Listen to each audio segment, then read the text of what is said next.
Hello, everyone, and welcome back to Leading the Early Years for the Future.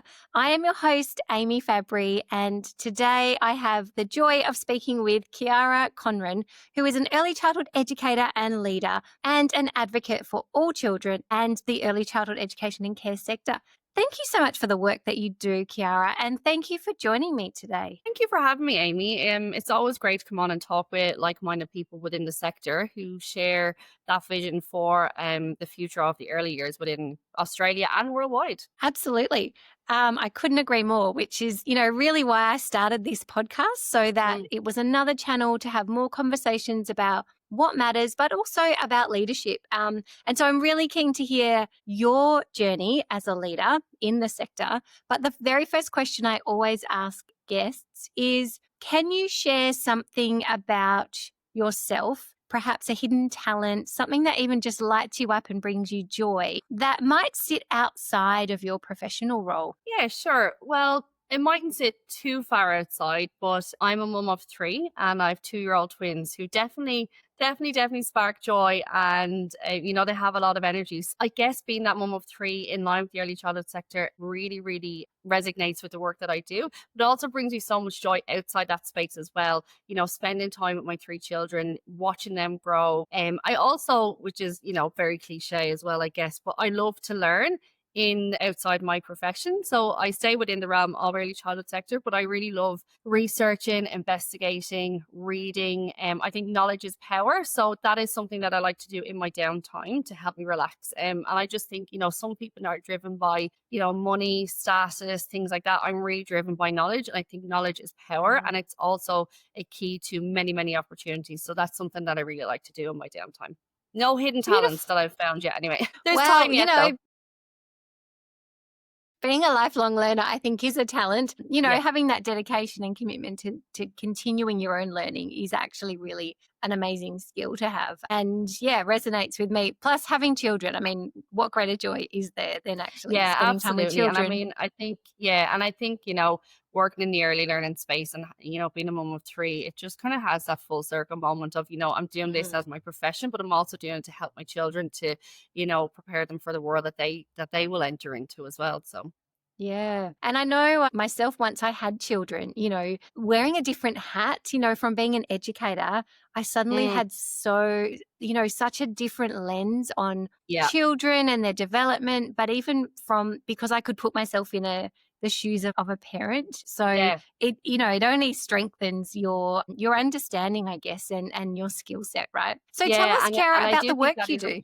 so I am an education leader. I run the curriculum across 5 centres. So it's something that I'm really passionate about. Pay curriculum opportunities for children. I'm really passionate about play-based, inquiry-based learning. Really passionate about children having autonomy over their curriculum, over their own learning. Yes, we can teach and to guide, but I really focus on child direct learning and let them be the leaders within their own space. I think there's a lot of time, and there will be a lot of time for them to sit in environments where they're going to be told a, B, and C, and you need to learn this, and this. So the early childhood space is really that fantastic, I suppose, environment to let them lead and let them be the leaders of their own learning and let them guide you, engage in that play-based learning, inquiry-based learning, and really let them flourish. As I said, they're going to be in an environment soon enough where they're not really going to have choice over the curriculum. And I think that's the joy of the EYLF. It's so much, I suppose, flexibility of how we teach children. So yeah, that's Mm. generally where the space that I'm in. So focusing on pedagogy, philosophy, curriculum,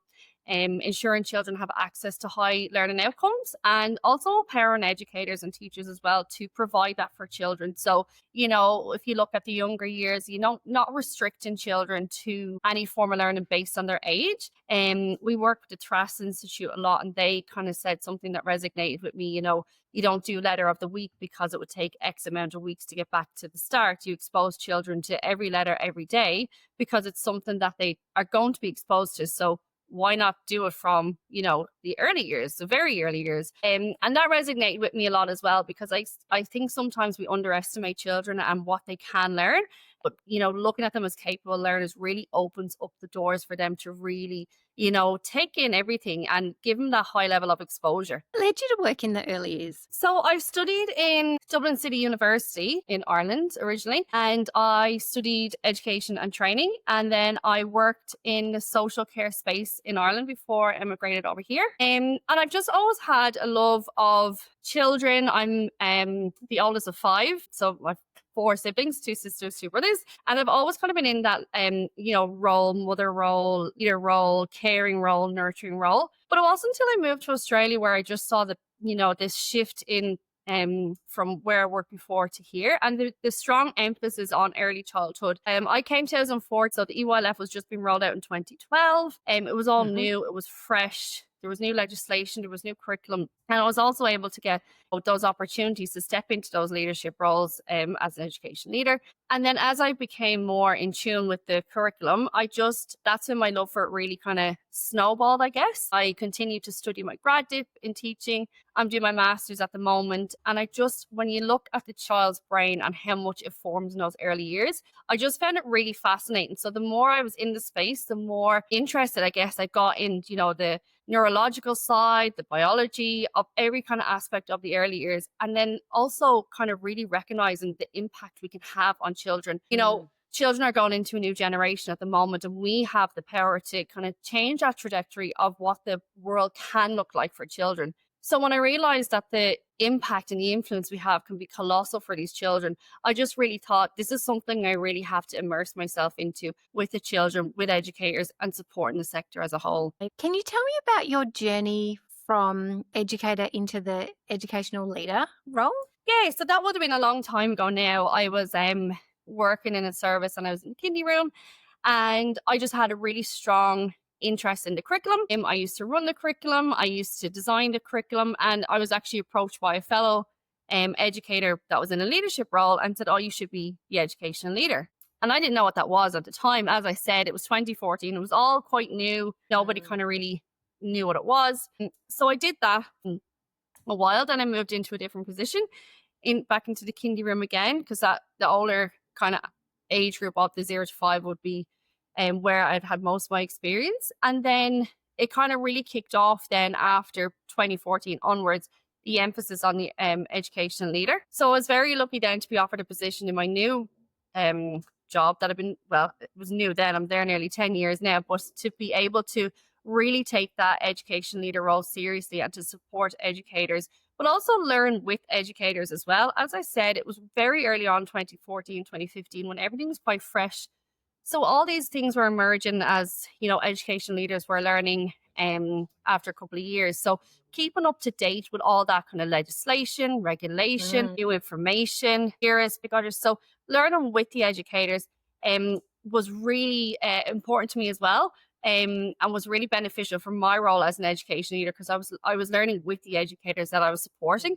So I've been in an education leader role for almost 10 years now. And I mean, it's changed drastically between then and now.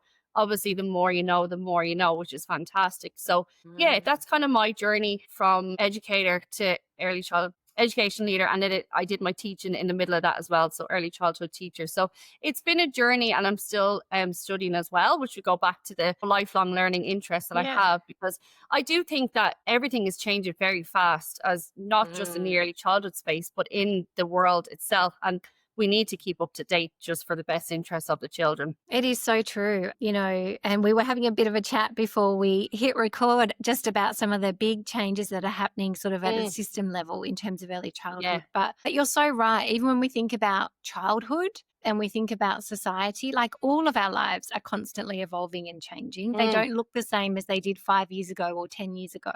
And for our children, who are coming into the world and their first, 5 or even 8 years of life, which we know are so critical, are just looking more and more different as the years go on, and so different to our own childhoods, right?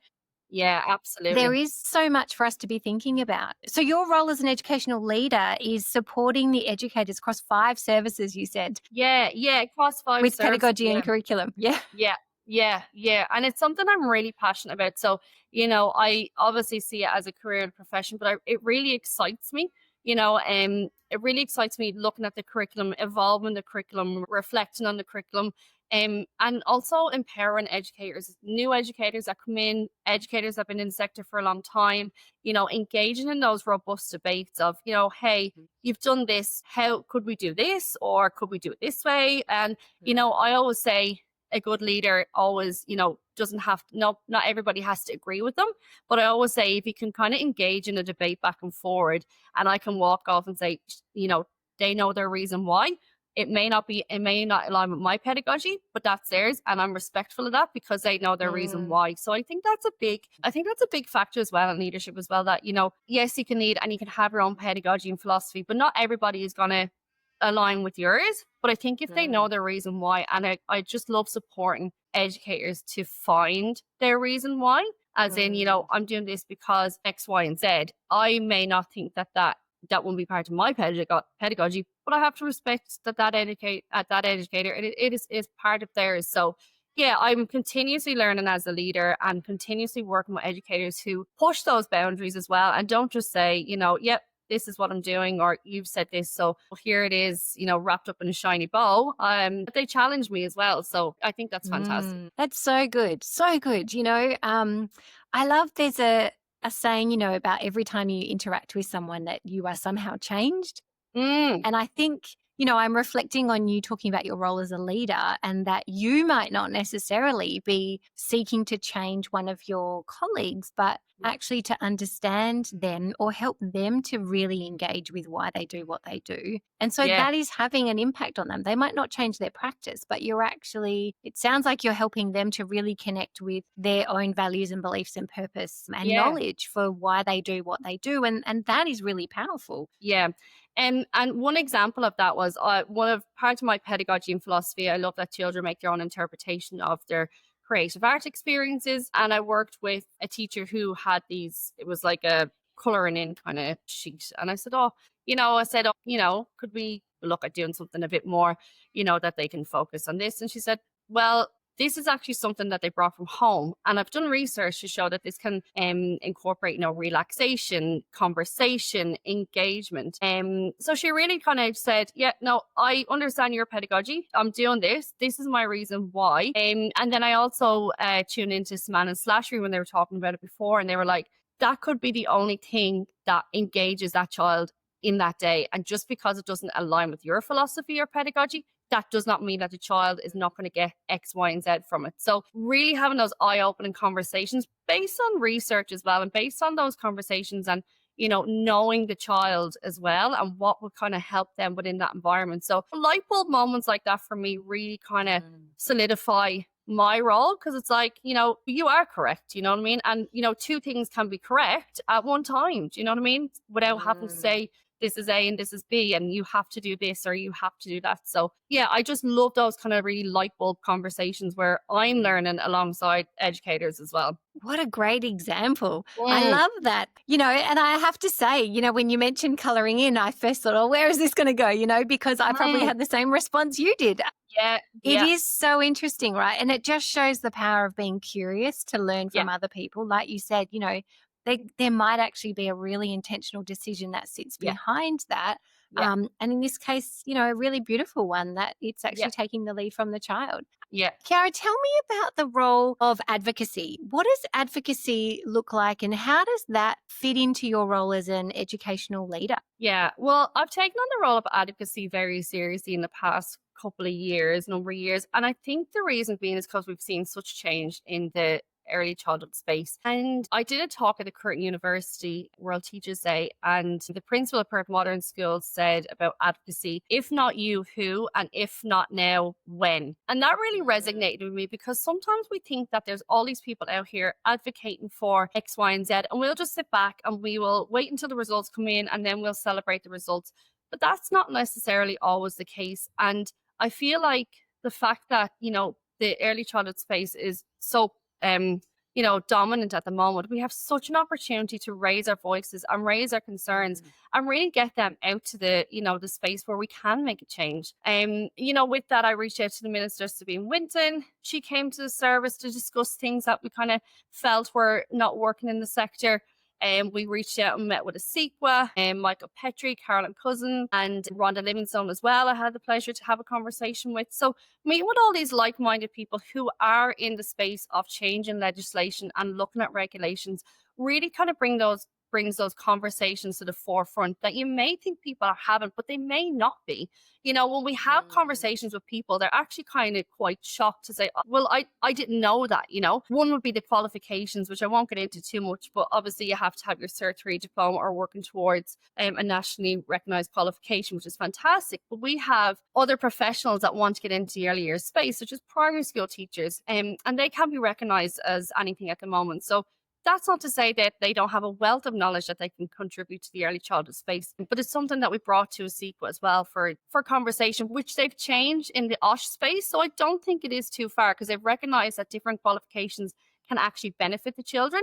While it is in the OSH space, I don't know how far it will be from the early years space, but it's something that obviously we were quite passionate about, because we saw these very like-minded, educated educators and teachers wanting to be in the early years space, and obviously legally can't be for X amount of time. The same thing was with the visas as well. So we work closely with a migration agent who supports us immensely, because we had loads of educators that over COVID had to, they supported us during COVID and then afterwards didn't have a visa, even though we were in such a dire space with the early childhood sector in terms of staffing. So we really advocate with our visa agent and met with the Department of Immigration, Department of Training and Workforce Development, and our governing body then as well, to lobby these kind of interests to kind of fast track and get them onto the table. And then those conversations actually made it to Canberra at that time, which was fantastic. Yeah, it was fantastic. And, we have such a network of support of people around us, luckily. But that's all just from advocacy. That's just from starting those conversations. That's just from sending those emails.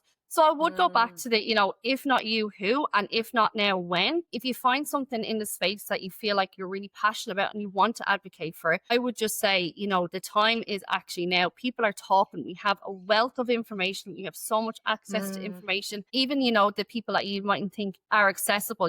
We had an issue and I emailed the Premier, and I'm thinking, oh, he'll never get back.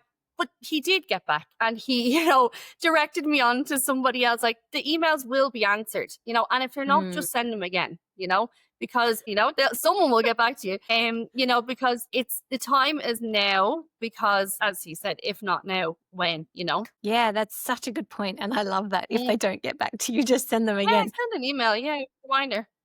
It's so good. But I have to say, you kind of make this sound easy, just to reach out and, oh, yeah, we reach out to the minister and she comes to visit. Yeah. And you look, certainly people can email, make calls and inquiries. But I'm curious to know, have you always been this courageous? Is it just part of who you are to reach out and speak up? Or is it something that you had to build a skill set, or some bravery to actually do this? I think anyone who knows me will agree that I'm quite outspoken. I'm quite a bit of a, social justice warrior. I don't like when things, aren't equitable or equal, or things like that, whether that be for, children, families, educators, teachers within the space we're in. And I've always been kind of very vocal about that and opinionated, which is sometimes got me in trouble, but sometimes has really worked for my benefit. So yes, I always have been quite outspoken in the things that I'm very passionate about, but that comes from a positive place of wanting to make that change and looking at the injustices in the world, I guess, and the inequalities, and saying, hey, well, if I can't, speak up for someone who can't speak for themselves, then who will? And then that goes back for children as well. Like, we're dealing with the 0 to 5 space. Children can't advocate for themselves. So, we have to be their voice when things like this happen, even with the qualifications, at the end of the day, we're doing this so children have access to high levels of learning. So yes, we want to support educators get in that space, but we also want children to have access to educated,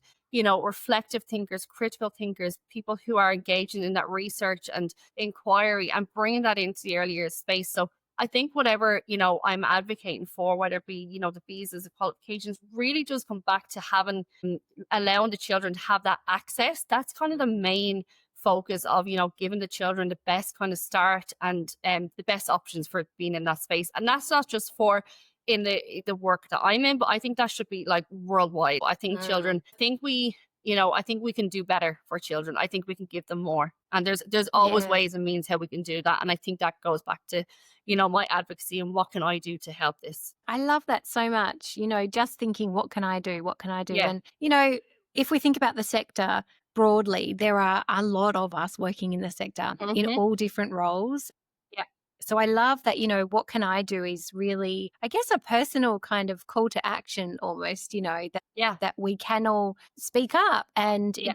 I guess it probably doesn't have to be reach out to the politicians, but why not, Yeah. be a voice for children because they don't have a voice in the arena. We certainly should include their voices far more than we do, Hmm. but we can advocate for children. And what's coming through really clearly as you talk about this is that you are driven by a really clear purpose for advocating. It's not about you getting your No. way. It's actually about the children that you're advocating for who deserve better. Yeah, absolutely. That's what it has to come down to. It's not about me and what I can achieve. And, everyone, a lot of people say, I admire your work at advocacy. And I'm like, it's fantastic. But at the end of the day, I'm doing this for the children, first of all, in our care, but also worldwide. Children are going into a whole new world, as you said before, completely different to what we went into. Sometimes it's terrifying, but sometimes it's actually exciting because you can actually make that impact and say, okay, well, I've done this research. I know this is what's happening and I can stop it right now by doing X, Y, and Z.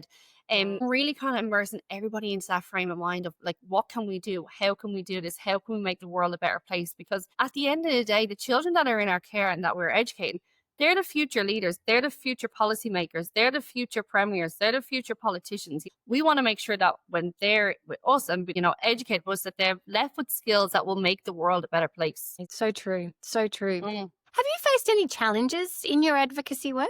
I guess, the emails. No, no, I've actually been really lucky. Everyone that I've emailed has responded to me, actually. People don't actually believe that. And I always say go to the top. So, I had an issue with X, Y, and Z. So I emailed the Premier's office and then he filtered me down to X, Y, and Z. But I always say, go to the top. You might get filtered down, but at least you were there. I think the main kind of roadblock or challenges I find is the time it takes for like legislation to come in. I worked with CEQA about the qualification things, as in, teams and meetings, but I find that it's a very slow process and everything is long. And I guess that's because like the longevity of research and, things don't happen overnight. But I find that challenging. I find that changes can happen and they're not happening quick enough. And I find that the children that are in my care and who I educate are going to age out before any change is kind of implemented. And then we're back to kind of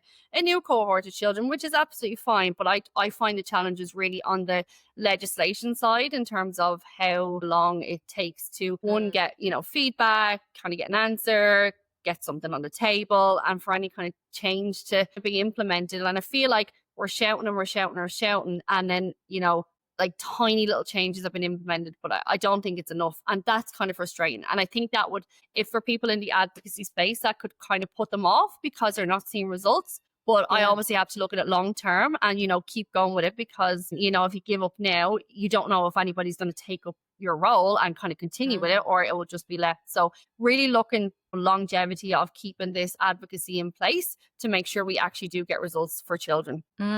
It's such a good point. It is slow, isn't it? And frustrating, particularly like you said, when you are working alongside these children and you can see that the changes they need are not going to come quick enough.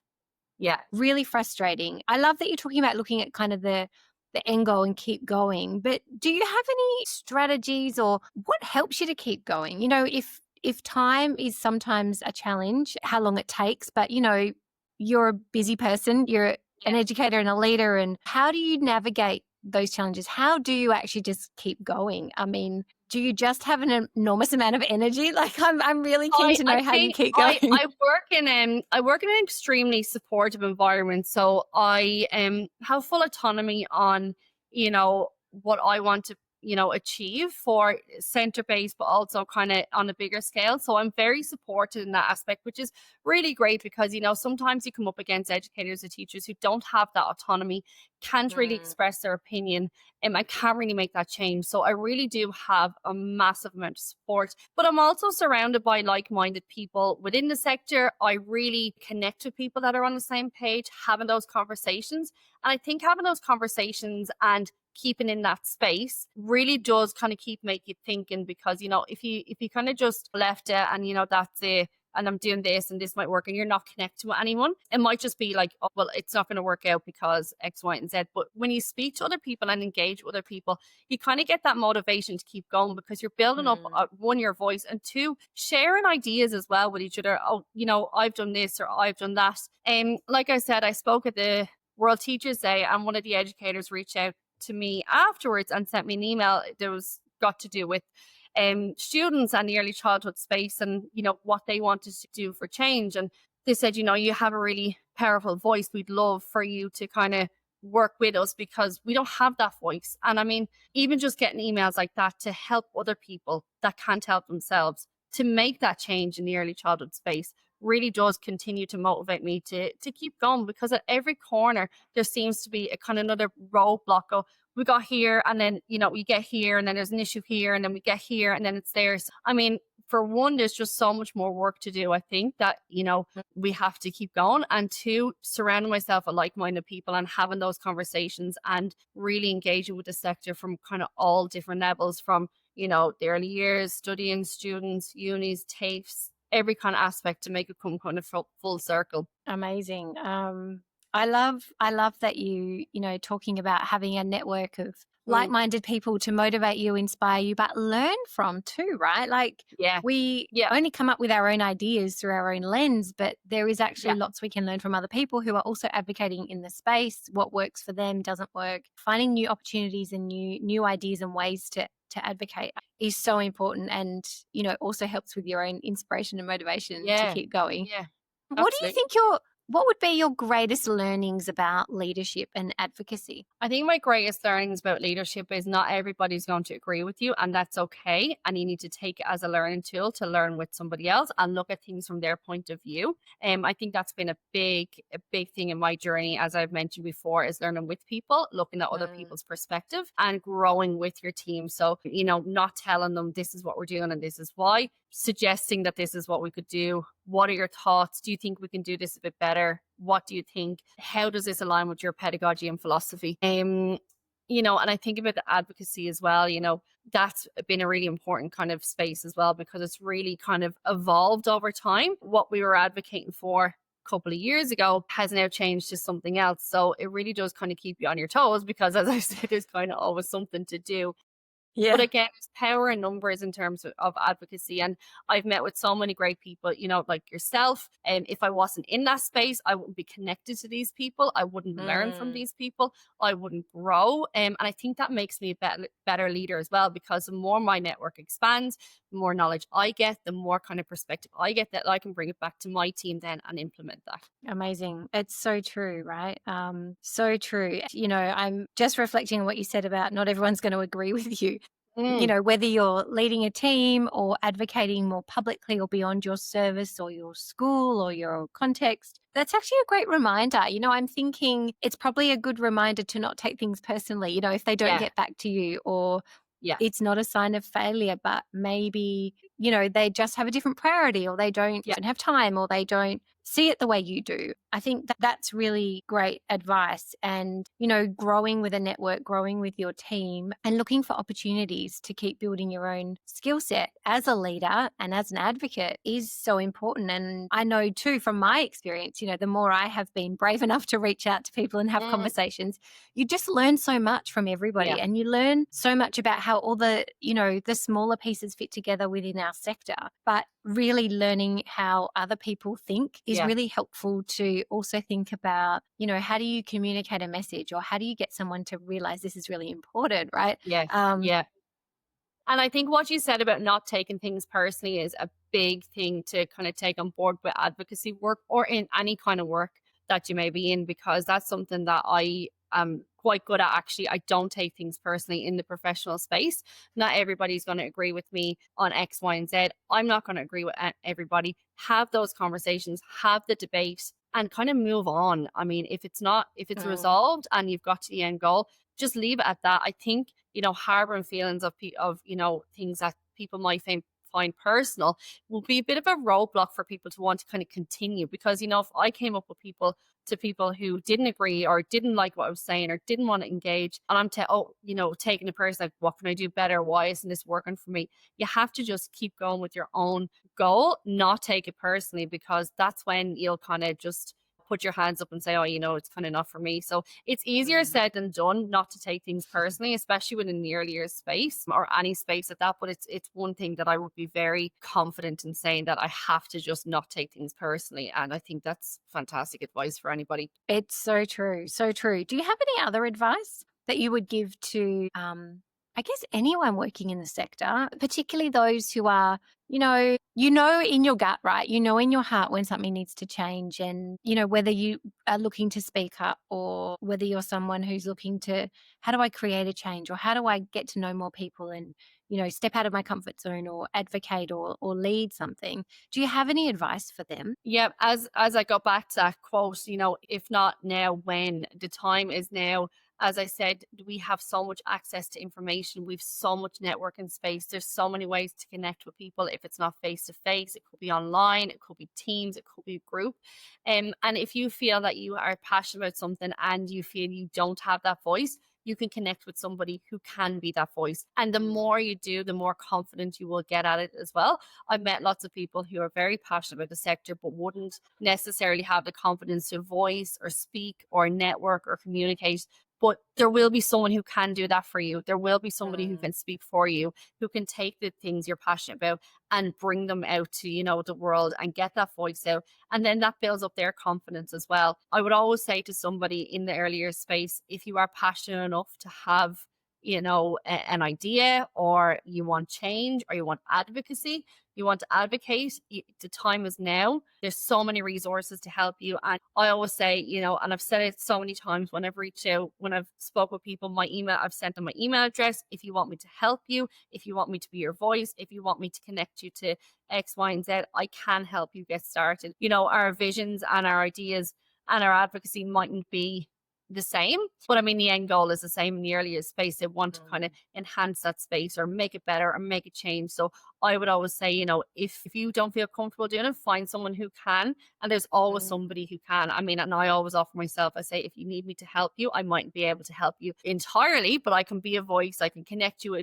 with the resources I know, and I can support you kind of on your journey then as well. And I guess mm, having that for somebody, I didn't have that. Not saying that there wasn't people there, but my network was very small when I started advocating.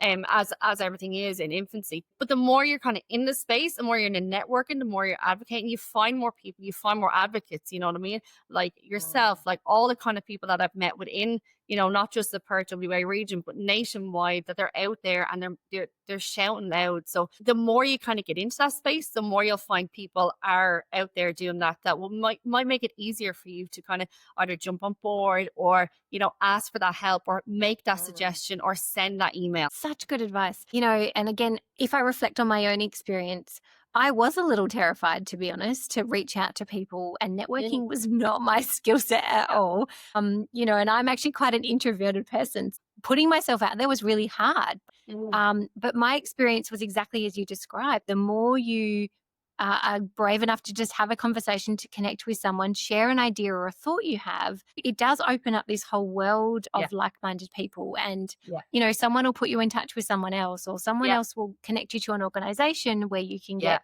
some mentoring or some support. Yeah. And, I really do think we are stronger together, right? Yeah. So we don't have to be the lone ranger trying to Yeah. create any kind of change, but actually the more we can find our people, find people who think similarly, and are passionate and willing to either help support or speak up, together we will make great changes and difference Yeah. Yeah, for our and young I think, children. yeah, I think the time is now. And as I've continuously said, we have so much access to information. We've access to each other. We've networking that we've never had before. And I mean, as you said, when you first kind of step into that space and in networking, and while I'm quite no outspoken person, I never was in the realm of networking or reaching out or how about this, how about that. And with time comes confidence. So I mean, that's what I would say is just get yourself out there. So true. So true. Practice makes progress, right? The more we Yeah, do something, absolutely. Yeah. the more comfortable it gets, and your skill Yeah. set builds, and it does get easier. That is such wonderful advice, Ciara. It's been such a joy to talk to you. Thank you so much for sharing your journey, your advocacy, and your learning about leadership. Thank you for having me. As when we kind of chat, it could go on and on and on. So, and as I say, it's always great to surround yourself with like-minded people within the space, so you can kind of bounce off each other and have those, I suppose, conversations that will lead to, a few light bulb moments of, kind of what's next, what can we do, and leaving this, podcast, feeling that more motivated because I've been able to have those conversations. So again, that's another piece of advice is, keep talking, keep advocating, keep showing your passion, because it will ignite that spark for you to keep going and motivate you to continue with the work that people are doing. It's so true. And other thought that just popped into my mind was, when you have a conversation, whether you're speaking at an event or you're just having a conversation with people and raising a thought, you never know the impact that that's going to lead Yeah. to, right? Yeah. You just never know if you've planted a seed or really Yeah. helped someone to think differently, or they might come back to you and ask for more information. So it Yeah. is always worth just speaking up. Absolutely, 100% agree. And that's what I found within a networking space. Someone can say something, 2 or 3 words, and it's just ignites a thought, an idea, a passion, for you to reach out, continue with that conversation, think of something that's next. Your words have impact on people's, the more we speak and the more we kind of get it out there, the more people are going to be listening and the more change, I guess, will be implemented. Absolutely. Well, thank you again so much. Let's keep having conversations about what matters. Absolutely. Absolutely. I Yeah. think so. Thank you so much for having me. Really appreciate it. Anytime, Ciara. Always a joy to talk to you. Don't say that. I'll be on every week having the chat. Thank you.